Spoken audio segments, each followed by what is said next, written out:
What's up, everybody? Welcome to another episode of The Vinyl Den, your channel for record collecting by record collectors. I'm Nick. I'm Ian. Today we're talking about a classic 90s album. I think an album that's, probably one of the more underrated albums from the 90s, and that's Rotting Piñata by Sponge.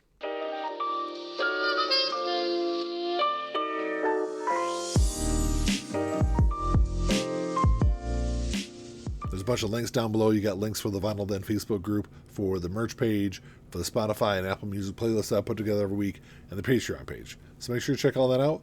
Like always, if you enjoyed the episode, make sure you give me a thumbs up, hit that subscribe button down below, and make sure you hit that notification bell so you're notified every time I release new episodes. So Sponge released Rotting Piñata. It was their debut studio album back on August 2nd, 1994. We were wee kids. Yes, we were very young when the album came out. I mean, I was almost 15, I think, when the album came out. I was 16. And I think it was shortly, so it was August, so it was like, maybe had to be like right around the beginning of the school year that year. Like in homeroom, they had it was called Channel 1. That's where Anderson Cooper got his start at. And Lisa Ling. Yeah, which I didn't realize until you said that. Mm-hmm. That's where I first heard Sponge. So they were on Channel 1 one morning, and they played the video for Plowed. Mm-hmm. And I was like, man, that's actually, I fell in love with the song. I went out that day, bought that CD, and I don't think I left. Actually, it was cassette. I was going to say, you didn't have a CD player yet. I didn't have a CD player yet. You were late to the game on that one. I was very late to the game. So I had it on cassette, and I wore that cassette out that summer. But, it was an interesting time for music because 1994, grunge was basically over at that point. And rock music was really trying to, I think, find where it was or where it was going. And in this post-grunge alternative space, Sponge was one of those bands that kind of, I think, stepped up and was trying to take the mantle. And I don't think they really ever got the recognition they deserved. The album did chart. I don't remember how high it charted, though. I don't think I've ever listened to this album before. It was number 58. Review. It hit number 58 on the Billboard 200. Which isn't bad. Which is pretty good. Especially back then. There was a lot more. Well, I mean, there's more competition now, but it was harder to get on the charts back then, I feel like. Less. Well, I mean, we have streaming charts and everything else. But anyway, I think being on Channel 1 probably helped. Probably helped, yeah. Because that was a national thing for high schools, I think, or schools. Yeah. But yeah, I confess, I know the song Plowed, but I don't think I've ever listened to this album before this review. Which I know you have, because I mean, if I did, I know I played if you played it and I was over or whatever at your house and you listened to it. You probably. But I don't remember. None of the songs other than Plowed stood out to me at all. Yeah. That being said, I liked it, but I'll let you continue with your. Well, I would just gonna say that I think that there was a lot of other bands that were kind of coming up around that same time that I think kind of had a similar kind of sound, but I don't think they had the same quality that Sponge had on this album. And, their next album was almost as good, and then there was, I think, a pretty steep drop-off quality-wise after there. But which happens with most bands. Which happens with a lot of bands. Yeah. But, that first album and a good chunk of the second album, there was just a magic that they had on those first couple of albums.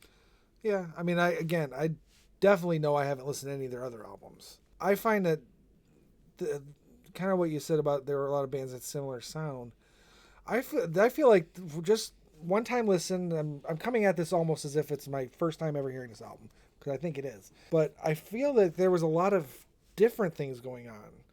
Like, even though there's a similarity in the song structures, there's different little things. Like there was, I think it was even in the first song, I was listening to it and for a split second I was like, that kind of has a Rusted Root sound to it.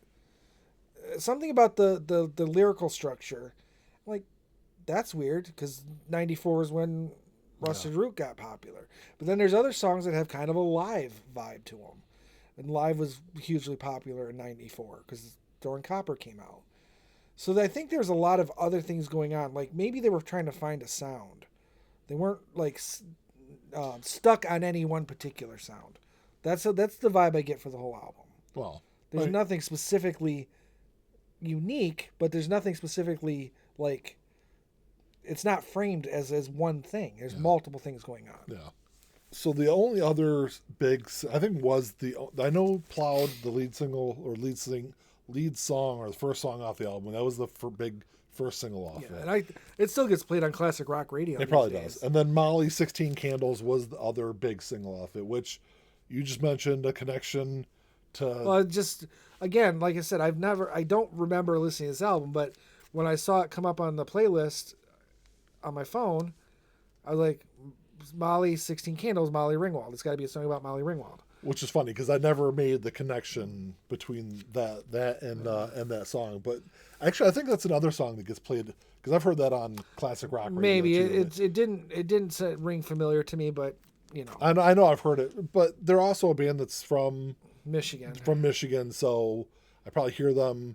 Plus, I do still listen to classic. Oh, no, I shouldn't say classic rock, but I do listen. It is classic rock. I know. I know it's hard to. Rock, I still do listen to the radio, not regularly, but semi regular ish. A lot of times it's just there's a little market by my house that always has classic rock playing in there, and I feel like I've even heard Plowed in there. Oh yeah, but it's like I'm sure it'll go from like Boston, the band Boston, to like Guns N' Roses. Yeah. It's like real classic rock, I guess.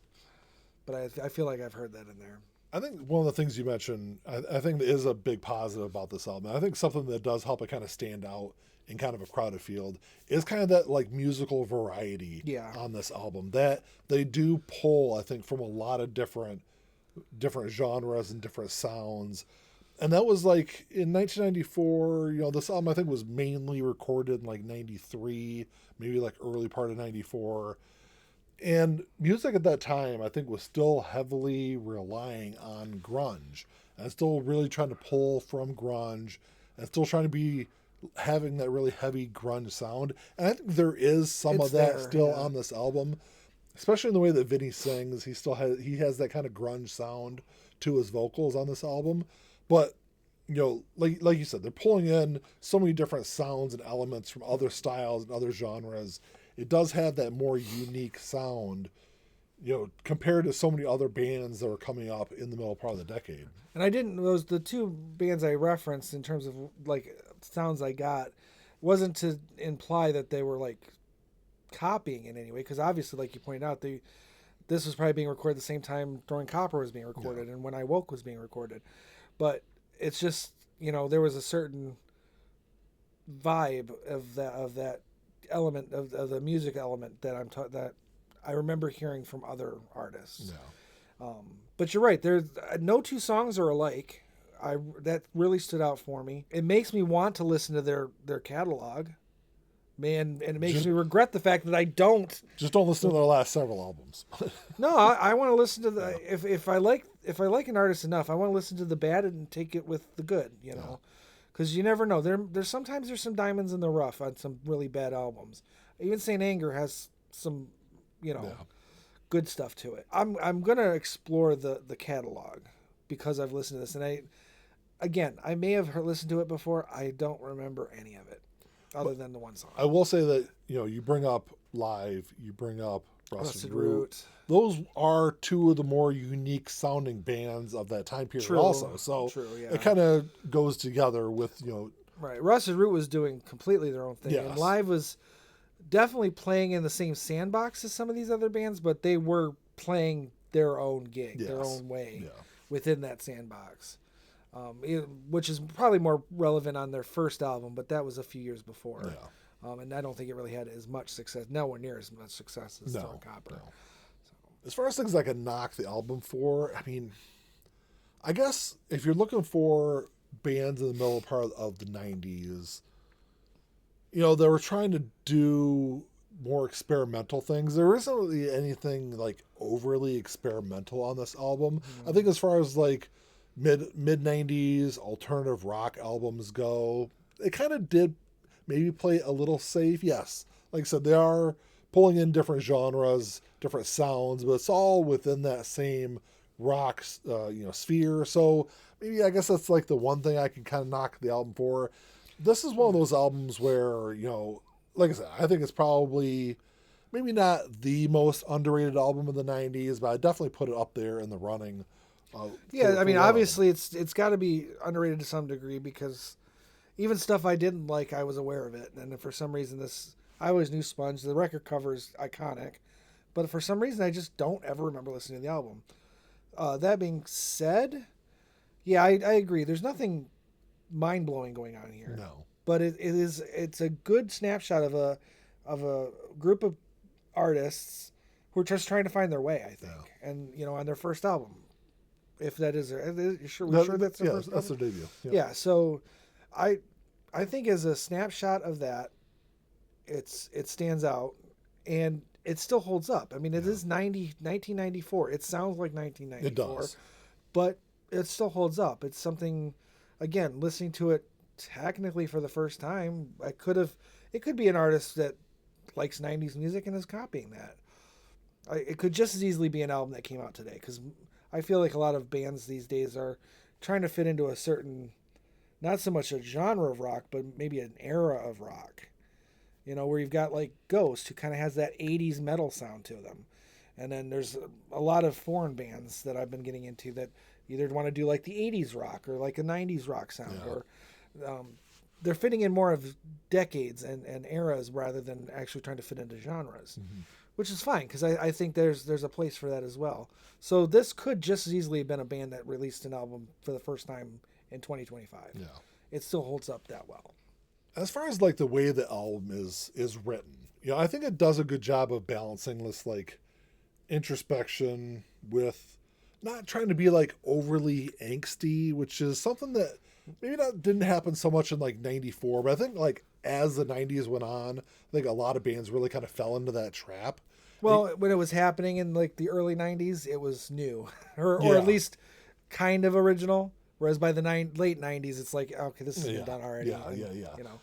So it didn't really kind of fall into that. And it's not like overly aggressive either at times either. I think, like I said, I think they find a really good balance lyrically across the album. And it's, I don't think it's an album. I don't think there's a bad track on there. There's not a skippable track on there. It's one of those albums where you can pick up any track and listen to it. I will say real quick, the last track, Candy Corn, didn't much care for it. Well, okay. Right. And it's kind of long too. It's like 6 minutes, 6 It minutes is. long.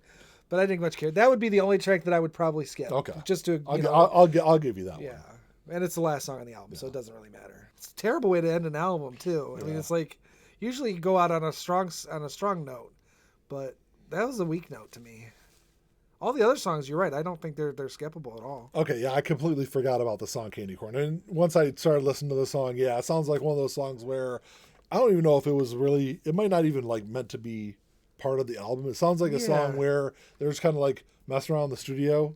It's kind of like thrown on at the end of the album. And in my opinion, it's a song you don't put as your closer. Yeah, it's not really a good closing track. So I guess that's something else I can knock. But other than that, I totally agree that all the other songs are fine. There's no, I don't think any of them felt skippable to me. No. On first listen. No. So. And really, even that track is not. That's not terrible. I mean, like I said, if it's background, if you got it playing on the turntable, you don't turn the record off. You let it play. Yeah. Because it's just background. That's what it feels like. It feels like a background song. Yeah. And it's funny when you're right. Whenever I look at the album cover, it's iconic. I don't know if I'd say iconic, but at least for us growing up, this I can't remember not going to a store. This is why it's kind of shocking that I never really listened to the album, or at least don't remember it.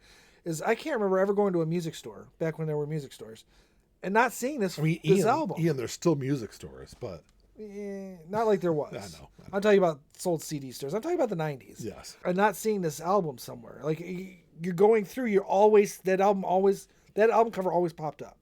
Yeah. And the only thing I can equate it to is when in the early 80s when I was really young and my dad would take me to Harmony House, for some reason, every time we went in there, the same two albums were always in the front. And it was Stay Hungry by Twisted Sister and Speak of the Devil by Ozzy Osbourne. Always in the front. I always remember seeing those albums up front. And this is like that to me. Every time we went to the CD store, I always remember seeing this cover. Or there'd be a poster of it somewhere. Yeah, I do remember seeing posters of it. Especially at Tower Records. I think they had one right above it was a big one. Yeah, right above where the big CD, where the main CDs were. And I don't know, whenever I see this, I don't know if it's because of the candy corn or whatever, I always think of fall. Yeah. Halloween time.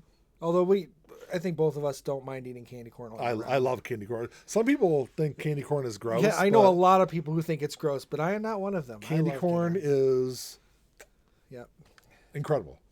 You don't get guts like this without No, eating candy you don't corn. become a big fat guy without eating lots of candy corn. Yeah. Although I don't eat a lot. I mean, I really only kind of eat it true. in the fall, but it's That's something true. that I would eat all year round if it. This makes me know. want to eat candy corn. Yes, it does. All right, Ian, I know you've only listened to this album like Once that I can recall, yes. that you can recall. I know you've listened to it more than that because I know I've Well, had it's this been on, deleted from the hard drive. That's all I can say, if I have. I've had this on cassette. I know I've listened to it a bunch of times. Mm-hmm. I know I had this on CD. I know I listened to my car multiple times when you were in there too. And when so, and when I think about driving in your car, all I can remember is Green Day, Blink, Rancid, and I did listen to those a lot. And Less Than Jake, really. I mean, I wouldn't have even known about Less Than Jake if you hadn't had it in the car. That's all I remember, the early 2000s. Yeah. Being in your car. I don't remember Sponge. But I guess you're going to ask me what my rating is on it. Yes, on a scale of 1 to 10, what 1 to would you 10? rate this album? I mean, from a first-time listen, I can't say going any lower than an 8 or 8.5, Yeah. honestly, on it. It was a good enough album to keep me interested through the entire thing up to the last song. Yeah. And I still listen to the last song all the way through. Yeah, I think it's a good 8 out of 10. Okay. I'd have to give it a 9. I give it a 9 out of 10. Mm-hmm. You're right. That last song, I can kind of, even though I still think it's an okay song, I guess I can kind of do Right. without it. I still don't think I'd call it a skippable track, but I think it does kind of knock it down maybe a little bit. Yeah. Maybe they could have been a little more experimental, but then again, had they been more experimental, maybe We wouldn't even know about maybe them. I They wouldn't would've- have liked the direction that they went with their Or they would have faded experimentation, into so- obscurity because they were too experimental. Exactly. So you never know, it could be a double-edged sword kind of situation there. And I don't think it's terribly bland by any means either, No. even though it was not like experimental. It's obvious that it's a band trying to find themselves, and I like that. To me, that's a selling point. It's a very well done alternative rock album. Mm-hmm. And I think it's really all you can ask for. And I think given more listens, I might even go up in my ranking. But for right now, I think 8's good. And I don't disagree with a 9 necessarily. Well, that's all we got for you today, guys. Thanks for checking the show out. Make sure you drop us a comment down below. Let us know how you guys would rank Rotting Piñata by Sponge. Like I said, I thought it was a really good album. I've loved this album, since the very first time I saw it on Channel 1 many moons ago. We're talking over 35 years ago. Yeah, gosh. We're close to 35 years ago. Yeah, well, 30, well, 32. 31. We're barely over 31. Well, 31 years. since that came out. But I mean, yeah, I guess that would have. But I was thinking don't like, make me older than I am, Ian. It's only been 31 years. I mean, all right, 31 years. 31 years. Is 31 still, years. That still makes us old. I know that. We're old, Especially considering when. Yeah, because when we were teenagers, you think albums that were 31 years old there at that time were like from the 50s, early so, 60s at the at the newest. Yeah. And aside from the Beatles and the Stones, it was all bubblegum stuff. It was not stuff we would have listened to. I do now because we appreciate a wider variety of music. I love jazz music now, and there's but lots going of great back, jazz music. But would you care about the Supremes really in 1994? I didn't.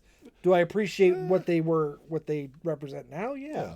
But that wasn't really our thing. It was too old. Yeah, but let us know what you guys think about this album. Like always, if you enjoy the episode, make sure you give us a thumbs up. Hit that subscribe button down below. And that's all we got. Until next time. Talk to y'all later. Keep on spinning. Peace.